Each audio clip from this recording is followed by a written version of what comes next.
أنزل الله من به وكفى بالله شهيدا أشهد أن لا إله إلا الله وحده لا شريك له وأشهد أن محمدا عبده ورسوله الذي لا نبي بعده اللهم صل على محمد النبي الكريم وعلى آله الطيبين وأصحابه الهادين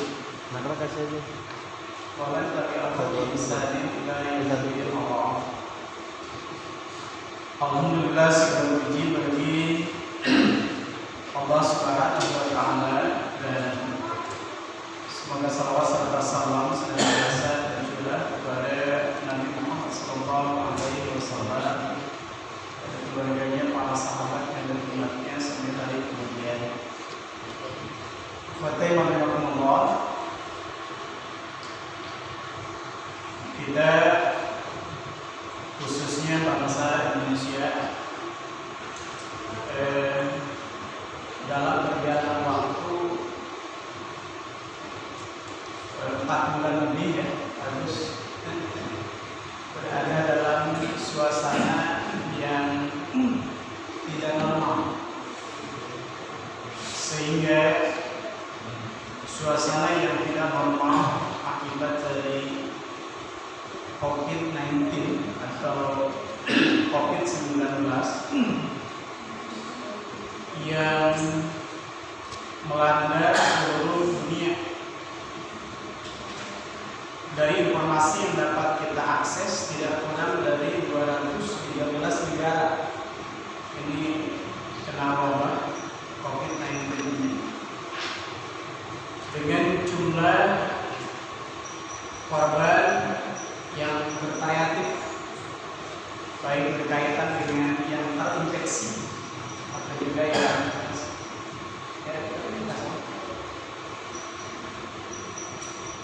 jadi di setiap negara berbeda jumlahnya.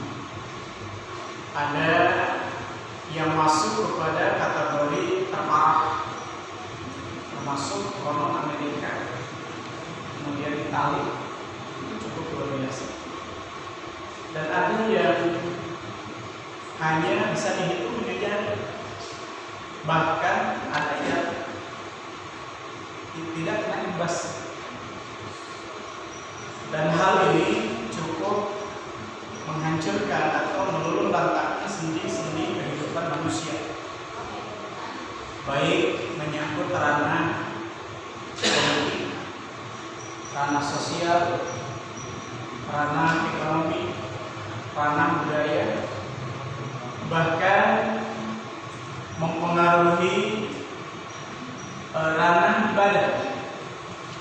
Sehingga yang terasa sekali Ramadan yang telah kita lewati bersama 1 bulan lebih kita sudah lewati, ini Ramadan yang kayaknya yang pertama kali kita alami ya Pak Gus. Biasanya kita menyelenggarakan tarawih di tempat-tempat lain juga sama, dari mulai awal sampai akhir itu penuh diakhiri dengan diri. Ramadan kemarin itu yang mengadakan tarawih itu bisa dihitung dengan jari. Bahkan yang merayakan Idul Fitri juga bisa dihitung dengan jari. Ini menunjukkan bahwa kemarin banyak kaum muslimin yang tidak sholat Id, karena salah satu solusinya supaya dilaksanakan di rumah, tetapi kesiapan warga bangsa ini untuk melaksanakan Id di rumah masing-masing dengan segala keterbatasan. Jadi juga banyak yang tidak terlaksana. Alhamdulillah, dengan karunia Allah, 1 bulan yang lalu, tanggal 6, 7, 8 itu pengumuman resmi dari pemerintah, khususnya dari Kementerian Kesehatan, Kementerian Agama, berbuat dengan MUI, bahwa Indonesia dinyatakan new normal. Sekarang ini dalam proses adaptasi normal, tapi masih new normal. Lalu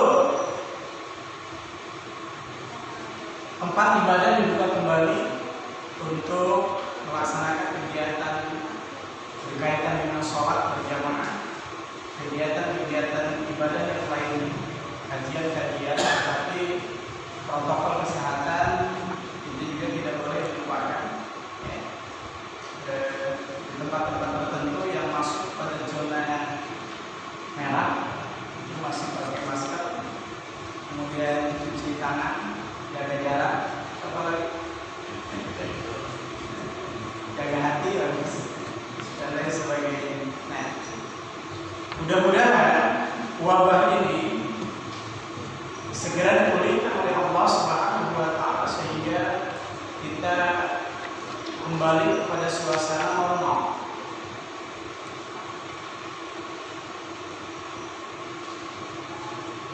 Berkaitan dengan usaha yang dilakukan dalam kerangka untuk memutus dan menghindari dari COVID-19 ini yang disampaikan oleh para ahli, terutama dunia kedokteran, itu ternyata katanya itu harus senantiasa menciptakan imunisasi kita ini bagaimana untuk senantiasa stabil ya. Dalam perspektif Islam bahwa imun ini ada dua. Ini bukan iman dulu ya. Yang pertama, imunisasi spiritual. Imunisasi spiritual dalam pandangan Islam ini yang pertama justru. Bagaimana kita berdoa, bagaimana pendekatannya lewat ibadah, bagaimana tawadhu kepada Allah, ini adalah merupakan imunisasi spiritual. Dan ini sebuah kekuatan utama. Kemudian yang kedua adalah imunisasi jasad kita. Imunisasi jasad kita itu melalui dua aktivitas. Yang pertama, bagaimana untuk senantiasa menjaga pola makan ya. Kemudian dan olahraga itu satu paket. Dan yang berikutnya adalah menciptakan psikologi kita yang tidak stres gitu ya, dikaitkan dengan psikologi. Tetapi ketika kita evaluasi, ternyata yang sangat mempengaruhi imun kita adalah PT. Yang bagus ya PT ya. Ternyata yang sangat mempengaruhi imun kita adalah duit. Jadi kalau duit tebal, imun kita kuat ya Pak ya. Kuat. Jadi badan kita itu terasa segar begitu ya. Kenapa? Karena dompet tebal. Tapi kalau dompet tipis, itu imun kita rendah, panas dingin gitu ya. Maka oleh karena itu dalam dunia psikologi itu bisa dibedakan bagaimana senyuman orang yang dompetnya tipis dan senyuman orang yang dompetnya tebal, itu beda katanya gitu. Simetris. Pasti. Itu pengamat. Jadi ternyata yang bikin besar pengaruhnya adalah pengaruh ekonomi. Jadi oleh karena itu mudah-mudahan kondisi ini dipulihkan oleh Allah sehingga ibadah kita bisa normal, kemudian ekonomi kita juga mudah-mudahan bisa normal. Karena suasana yang tidak normal ini diikuti dengan ketidaknormalan yang lain. Dan kita disuguhkan dengan informasi-informasi yang demikian penting ya Pak. Konon berkaitan dengan rapid test itu diungkap di medsos. Konon yang resminya hanya 70.000 katanya ya, apa aja ya? Iya. Dan itu juga disubsidi oleh pemerintah. Tapi di lapangan itu ternyata 300 sampai ada mencapai sama 1 juta coba. Ini kan suasana yang tidak normal, aneh. Bahkan berkaitan dengan informasi yang dapat kita akses dalam kerangka untuk menghadapi COVID-19 ini, konon pemerintah menyediakan dana kisaran 677 triliun. Coba kalau 1 triliun dimasukkan ke sini kira-kira semana bagus? Waduh. Bukan ribuan, kita masukkan di sini kayaknya penuh ya. Penuh. Jadi kalau Ustaz Amel suruh bawa uang sebuah kebanyakan, itu gak bakal bawa semua. Pikul begitu kan. 1 triliun itu saja. Pak Haji sudah lihat uang 1 triliun? Yo. Dan juga lalu bagaimana perbedaan yang terjadi anggaran bagi orang yang sudah dinyatakan positif sampai sembuh, itu kita dapat akses ternyata di Thailand dan Cina kisaran 48 juta.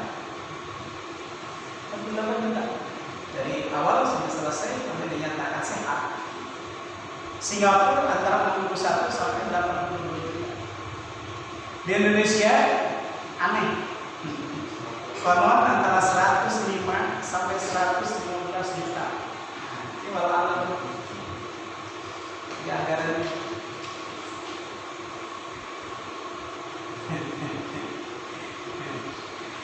Oleh karena itu, rumah sakit yang sempat menangani sampai selesai, baik berkaitan dengan mereka yang sehat atau juga yang meninggal, karena kompensasi dana yang cukup besar, inilah yang terjadi berita miring dengan masyarakat. Ya, tetangga saya di Rawabana itu sakit, sudah lama, kena kanker, meninggal di masa COVID, itu di-COVID-kan gitu. Ini malah benar atau tidak? Benar-benar COVID atau tidak? Tetapi ketika masuk rumah sakit itu dalam suasana, memang biasa di keluar masuk rumah sakit karena kanker. Ini walau kita mah tidak tahu, kita mah masyarakat biasa. Oke, dari berbagai persoalan di dalam kehidupan yang kita jalani bersama, kita menggaris bahwa ternyata di dalam kehidupan ini tidak semua yang diinginkan oleh manusia dapat menjadi kenyataan. Kita menginginkan A, ternyata tidak bisa jadi kenyataan. Kita menginginkan B, jadi kenyataan. Dari sekian banyak yang kita inginkan, tidak semua bisa menjadi kenyataan. Sebaliknya, dari berbagai hal yang kita hindari, ternyata tidak semuanya dapat kita hindari. Ada saja yang mengenai diri kita. Maka Islam mengajarkan kepada kita ternyata ada 2 hal yang berlaku kepada manusia dan manusia tidak bisa lari dari itu. Yang pertama, manusia tidak akan bisa lari dari qada. Dan yang kedua, manusia tidak akan bisa lari dari qadar atau takdir. Saya siapkan kopian yang sederhana, akal yang cukup sederhana. Jadi sebuah tema yang akan kita kaji, menyingkap musibah dalam perspektif Islam. Ini masuk kepada 2 kategori atau 2 ranah. Yang pertama qada, yang kedua qadar. Tetapi maaf, saya sampai Isya dan Isya adalah sholat di sini. Kebetulan ada tetangga yang ada acara, saya diminta hadir.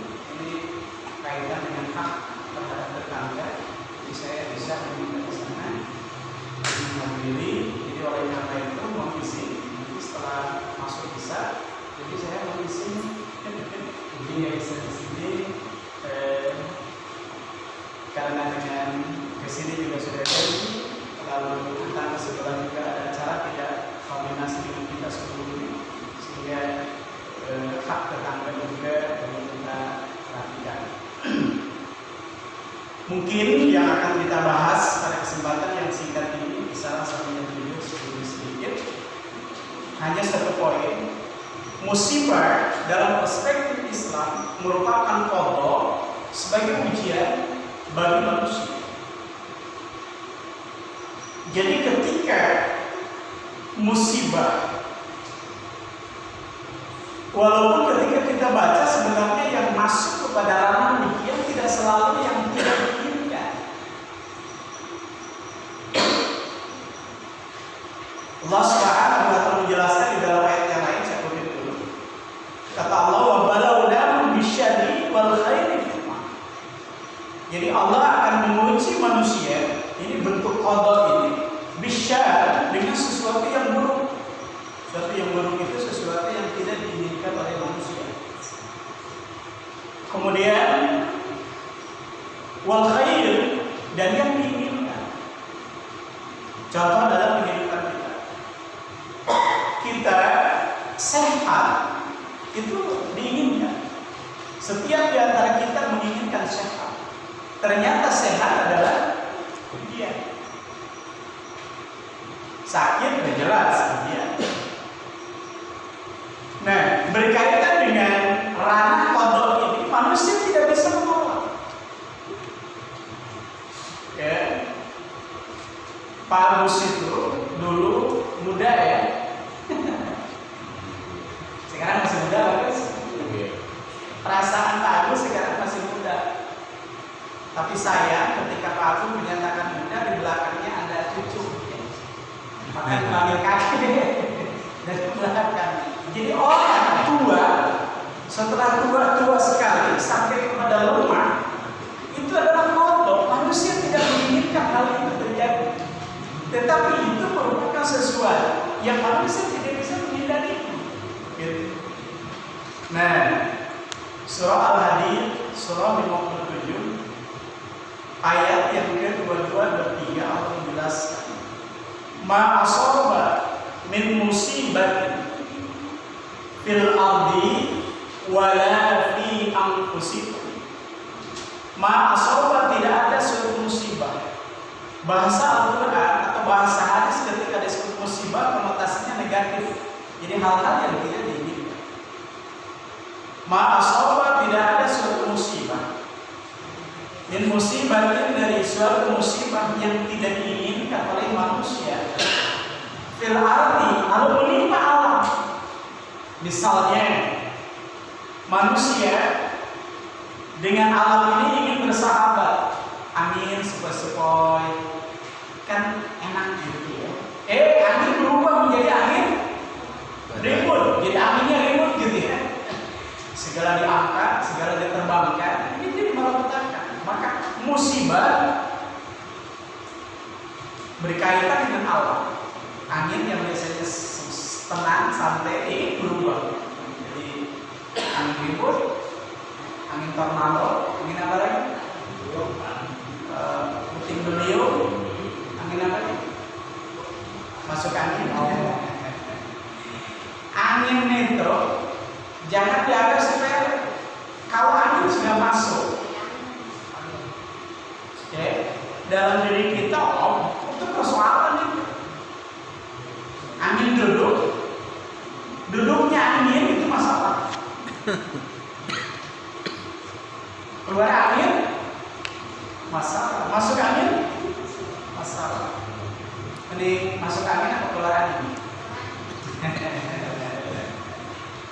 Kalau masuk angin, kita yang sempoyongan, orang lain bengong, melihat kita, kenapa mas, kenapa pak, masuk angin, kita juga balik. Tapi kalau angin, kita yang bablas angin yang besar, orang lain yang ribut, siapa gitu. Biasanya begitu. Nah, tapi kalau bicara individu, mending keluar angin. Dalam dunia kedokteran, konon yang disebut dengan jantung itu bisa berkaitan dengan angin. Jadi angin masuk ke pembuluh jantung, mengendap di situ sehingga aliran darah tersumbat. Atau juga bisa karena kolesterol. Jadi kita minta angin itu luar biasa. Kalau yang kerja bangunan, pada saat mengalirkan air di pipa, itu air bisa tidak mengalir karena ada angin. Ketika dibuang anginnya, ternyata bisa lancar air. Ternyata air itu bisa mengalir.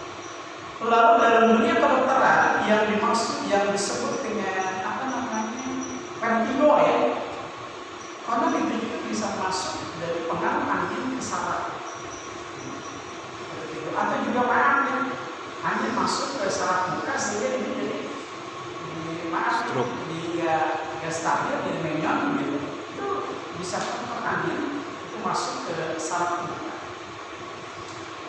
Nah, jadi musibah fil ardh berkaitan dengan angin, dengan hujan yang deras, gempa, terus apa lagi? Segala macam. Wala fi anfusikum, dan juga tidak ada musibah yang menimpamu, menimpa bangsa manusia dengan berbagai musibah, illa fi kitabin min qabli an nabra'aha, kecuali min qabli an nabra'aha, illa kecuali fi kitabin, di dalam kitab. Para ulama menjelaskan ketika Allah mengungkap kata kitab di dalam Al-Quran, ada yang dimaksud benar-benar kitab, real kitab. Yang kedua, fi kitabin, yang dimaksud adalah fi lauhil mahfuz. Jadi kitab yang ada di lauhil mahfuz, yang ini masuk kepada ranah iman. Karena ini masuk kepada dimensi yang susah dijangkau dengan akal. Kemudian kata kita bisa juga berarti ketetapan.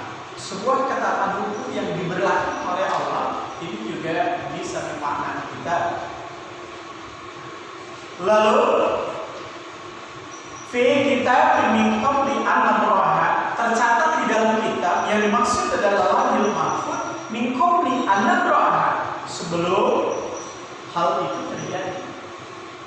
Jadi ketika masuk kepada ranah qada, itu musibah mutlak datang dari Allah. Nah, ini sebagai ujian bagi manusia. Apapun macam dan bentuknya, apakah terkait dengan wabah, terkait dengan malapetaka, kemudian kondisi kesehatan individu dan lain sebagainya. Jika masuk kepada hal-hal di luar ada saham yang dilakukan oleh manusia, ini adalah qada. Jadi Allah menjadikan itu sebagai batu ujian. Wa'alaikumsalam. Al-Imam Ibnu Katsir ketika mentafsirkan surah Al-Qalam, diawali dengan nun wal qalami wa ma yasturun. Kata Allah, nun demi nun, wal qalam dan qalam, wa ma yasturun, dan apa yang mereka tulis. Al-Imam Ibnu Katsir memberikan penjelasan mengutip salah satu hadis Rasulullah SAW bahwa yang pertama kali diciptakan oleh Allah Subhanahu wa Ta'ala adalah pena. Kapan diciptakannya? Rasulullah SAW menjelaskan 50.000 tahun sebelum alam semesta ini diciptakan. Ketika diungkap oleh Rasulullah SAW 50.000 tahun, ini agak susah untuk masuk akal kita ya. 50.000 tahun ditulis dulu baru diciptakan. Kalau kemudian diungkap lebih jauh, ini menunjukkan bahwa Allah menciptakan alam semesta ini diprogram. Jadi dirancang sebelum oleh Allah sendiri. Jadi prosesnya ada yang kun fayakun, prosesnya ada yang melalui pendekatan ilmiah. Contoh, manusia diciptakan pertama Nabi Adam alaihissalam. Ini melalui proses dalam ranah tertentu, dalam bagian tertentu. Kata Allah, kami akan menciptakan manusia dari tanah. Berarti unsurnya ada, baru diproses.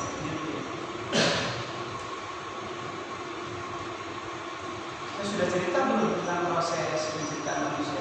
Sudah ya? Sudah bagus belum? Oh. Nah, Al-Imam Ibnu Katsir menjelaskan bahwa ketika Allah Subhanahu wa Ta'ala akan menciptakan manusia, diutus yang pertama malaikat Jibril alaihissalam untuk mengambil unsur tanah. Udah ya? Udah ya? Nah, berarti sudah. Yang kedua malaikat Mikail, yang ketiga malaikat Israel ya? Udah kan? Nah, jadi ketika Nabi Adam alaihissalam diciptakan, unsur pertamanya kaitan dengan tanah, tapi proses berikutnya payah. Nabi Adam alaihissalam langsung gede, langsung dewasa.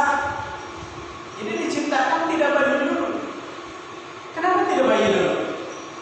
Waktu itu belum ada bidan, gitu. Belum ada orang tua asuh, makanya langsung gede, gak ada yang asuh. Segede apa Nabi Adam? Ayo, segede apa? Dalam kitab Al-Bukhari tentang bab haditsul anbiya, Rasulullah SAW menyatakan khuliqa Adam tuluhu sittu dirah. Nabi Adam alaihissalam diciptakan tingginya 60 hasta. 12 meter. Kalau satu hasta berapa sentimeter? 50. Satu hasta 50 cm ya. 50 sampai 60. 50 lah supaya nggak susah itu. Kalau 50 cm kali 60 berarti 30 meter nih. Nabi Adam alaihissalam 30 meter tinggi. Ya, percaya nggak? Kalau percaya telusur sendiri. Rasul menyatakan 30 meter. Makanya saya pada saat membaca hadis ini, kemudian ada sejarah berkaitan dengan dinosaurus dan aneh. Orangnya juga gede-gede. Mungkin saja domba waktu yang lalu, kapan adanya domba? Kambing di masa Nabi Adam, kemudian domba di masa Nabi Adam, segede sapi hari ini, boleh ya? Boleh ya? Orangnya juga gede, sehingga kalau ada kambing dia pegang aja begini diangkat, orangnya gede 30, bahkan lebih dari mereka. Usianya berapa? 1000 tahun. Ada yang menyatakan mendekati 1000, ada yang menyatakan terlepas dari itu. Nah, itu masuk kepada ranah, ada ranah pendekatan ilmiah, proses, ada masuk pada ranah bayar. Wa ta'ala inna dzalika 'ala Allah yasir. Bagi Allah untuk menciptakan semua ini mudah. Jadi tidak ada yang sulit bagi Allah. Ada anak-anak suka ada tebak-tebakan begini. Bisa banyak Allah menciptakan benda yang Allah sendiri nggak bisa mengangkatnya. Gimana? Kalau kita kan menciptakan benda ya apa namanya, tukang bangunan membuat sebuah apalah begitu, benda apalah benda yang gede sehingga yang membuatnya nggak bisa mengangkat, itu manusia. Jadi ya, tidak ada sesuatu yang Allah nggak kuasa katanya. Kalau Allah menciptakan sesuatu, lalu Allah bisa mengangkat, berarti batal dari Allahnya, gitu ya. Jadi nggak maha kuasa, karena tidak kuasa untuk mengangkat itu, maka bagi Allah adalah maha kuasa. Oke. Likaila ta'saw ala ma fatakum, kata Allah. Bagaimana Allah Subhanahu wa taala melimpahkan ujian kepada para hambanya supaya manusia tidak terlalu bersedih dan putus asa dari apa yang hilang dari itu. Kenapa? Karena di balik sesuatu yang dimiliki ada yang maha memiliki gitu. Tetapi kalau kembali kepada kita, kan kita ingin memiliki sesuatu secara mutlak ya, harusnya. Sehingga kalau hilang dari tangan kita gimana gitu ya. Kemudian yang berikut,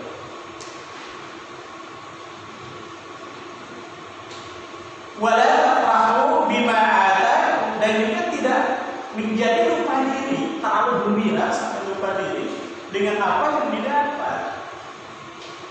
Jadi yang hilang tidak terlalu bersedih hati, kemudian yang didapat tidak menyebabkan duka hati. Kenapa? Karena di balik itu ada yang maha kuasa, yang kuasa untuk memberi, yang kuasa untuk mengambil kembali. Tetapi dalam bentuk prakteknya hal ini gak gampang, susah. Kita merasa kehilangan ayah, gak gampang kehilangan ayah. Sedihnya lama. Kehilangan ibu gak gampang. Kehilangan pipi gak gampang. Kehilangan pacar gak gampang. Oleh karena itu banyak orang yang kehilangan pacar belum bunuh orang, bunuh diri, bunuh orang, segala macam. Psikologi jadi tidak stabil karena terlalu merasa bagaimana itu untuk ketika kehilangan sesuatu. Kita lanjut. Wallahu la yuhibbu kulla mukhtalin fakhur, dan Allah sangat tidak suka kepada orang yang menyombongkan diri dan juga fakhur.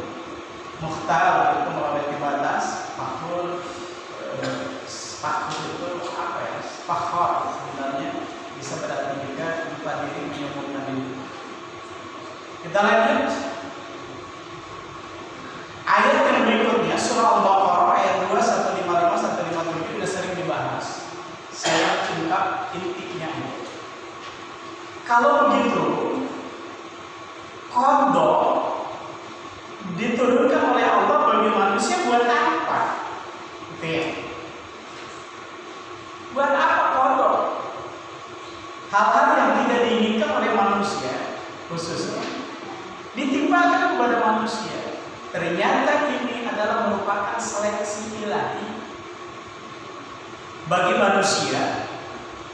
Yang pertama, Allah Subhanahu wa Ta'ala untuk memilih peringkat di antara mereka siapa yang paling bersabar.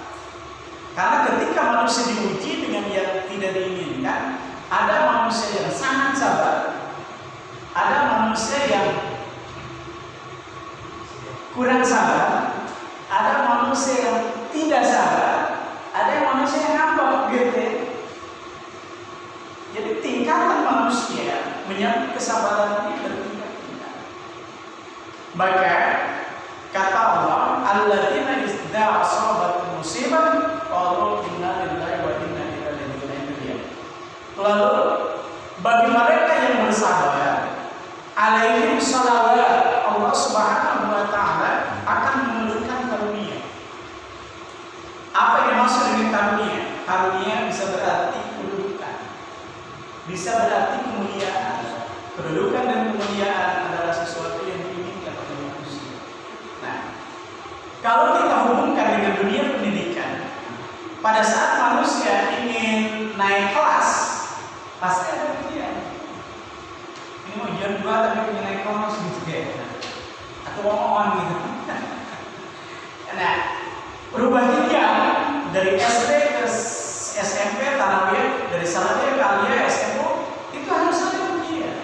Nah, lulus ujian, naik peringkat. Tidak lulus, tidak naik. Nah, jadi ujian yang diberikan oleh Allah dalam rangka untuk meningkatkan kualitas, untuk meningkatkan peringkat. Warahmah, siapa yang lulus, Allah Subhanahu wa Ta'ala akan memberikan rahmat. Apa yang dimaksud dengan rahmat? Asal kata dari rahimah yang rahmat, kasih sayang. Ketika Allah menyayangi para hambanya, maka Allah akan memberikan sesuatu yang diinginkan oleh hambanya itu. Jadi kalau salawat karunia mutlak, tapi kalau rahmat kaitan dengan apa yang diinginkan oleh manusia, yang senang, yang disayangi oleh manusia, Allah memberikan. Berarti Allah waktu Isya berapa? 7. Masih ada waktu. Rasulullah SAW berkisah di akhir kelak setelah masuk kepada hari kiamat itu proses hisab. Proses hisab pasti berapa? 1, 2, 3, fase ketiga. Fase keempat itu yaumul jaza, diberikan balasan. Maka orang kelak akan diberikan balasan sesuai dengan iman dan amal solehnya masing-masing. Terbagi kepada dua kelompok besar, orang kafir dengan tingkat kekafirannya, orang yang beriman dengan tingkat keimanannya. Rasulullah SAW berkisah, ada kedudukan di surga, ada singgasana di surga, yang itu tidak akan dapat diraih oleh ahli ibadah. Ya, ahli sholat, ahli zakat, ahli surga. Tetapi kedudukan itu khusus diperuntukkan oleh Allah bagi orang-orang yang sabar ketika menghadapi ujian. Ada kedudukan sholat, ada kedudukan zakat, ada kedudukan saum, singgasana sholat, singgasana zakat, saum dan seterusnya. Tetapi singgasana sabar tidak akan didapat oleh mereka itu, tetapi bagi orang yang memiliki keunggulan dari sisi kesabaran. Itulah merupakan seleksi ilahi dari qada yang diberikan oleh Allah Subhanahu wa taala, menyaring siapa yang paling bersabar dan siapa yang bersabar dengan hal itu, maka Allah Subhanahu wa taala akan memberikan kompensasi. Oleh karena itu, di dalam kehidupan ini pasti ada persoalan-persoalan yang masuk kepada ranah qada, dan bila masuk kepada ranah qada, kemudian hal-hal yang tidak diinginkan terjadi, mudah-mudahan kita termasuk orang-orang yang sabar sehingga mendapatkan kompensasi sebagaimana yang dijanjikan oleh Allah Subhanahu wa taala. Satu poin saja pada kesempatan ini, dan masih ada waktu di sana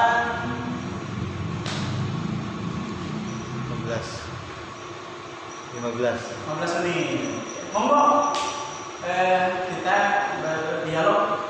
Barangkali ada yang ditanyakan. Ini kita masuk ke ranah qada saja dulu. Ada qada yang merupakan ujian yang baik, ada juga qada yang masuk kepada ranah ujian yang buruk. Tetapi pada umumnya ketika manusia memahami bahwa ujian itu adalah sesuatu yang buruk, sedangkan sesuatu yang disenangi, dipahami itu bukan ujian. Oke, monggo ada yang bertanya? Dek? Ustaz, Ya, silakan. ini ada apa ya ibaratnya? Jadi kalau misalnya Allah menciptakan qada terhadap manusia, dan ternyata qada itu berhubungan dengan manusia akan masuk surga dan neraka. Lalu kenapa manusia menciptakan manusia untuk masuk neraka? Iya. Terima kasih. Cukup? Berarti menurut apakah manusia masuk ke dalam surga dan masuk ke dalam neraka itu qada? Nah, itu yang harus dibahas. Manusia masuk surga dan manusia masuk neraka itu masuk kepada wilayah qada atau masuk kepada poin yang kedua dari takdir. Artinya ada usaha, ada hal yang berkaitan dengan usaha manusia. Nah, dalam perspektif Islam bahwa manusia diciptakan oleh Allah Subhanahu wa taala masuk kepada ranah qada, tetapi berkaitan dengan hal tertentu, memelihara diri, menjaga diri dan sebagainya, ini masuk kepada ranah pada takdir. Lalu berkaitan dengan orang masuk surga dan orang masuk neraka, ini adalah masuk kepada ranah qada. Artinya ketetapan Allah itu berlaku karena usaha manusia. Itulah sebabnya bagaimana Allah dengan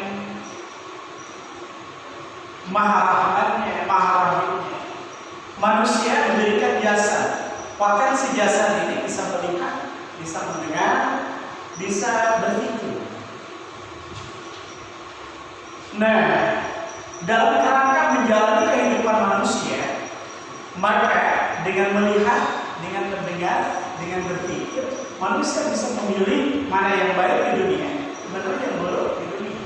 Pada saat manusia berjalan, Mas jangan di situ jalannya rusak. Kenapa? Ya benar. Di situ ada kerusakan. Oleh karena itu manusia memilih jalan yang tidak rusak. Kalau memaksakan diri ke situ, jebol. Atau mungkin karena ada malapetaka yang menimpa. Itu terdeteksi dengan panca indera, dengan akal. Lalu berkaitan dengan akhirat, Allah membentangkan dua jalan, tetapi untuk dapat dilihat jalan mana yang menyelamatkan dan mana yang tidak, maka diberikan pendengaran, penglihatan, akal, dan hidayah. Oleh karena itu, ketika Allah telah memberikan potensi kepada manusia pendengaran, penglihatan, dan akal, lalu diturunkan wahyu, diutus para rasul, nah manusia diberikan kebebasan untuk memilih. Faman syaa falyu'min wa man syaa falyakfur. Mau beriman silakan. Potensinya telah diberikan oleh Allah untuk memilih mana iman dan mana kekufuran. Lalu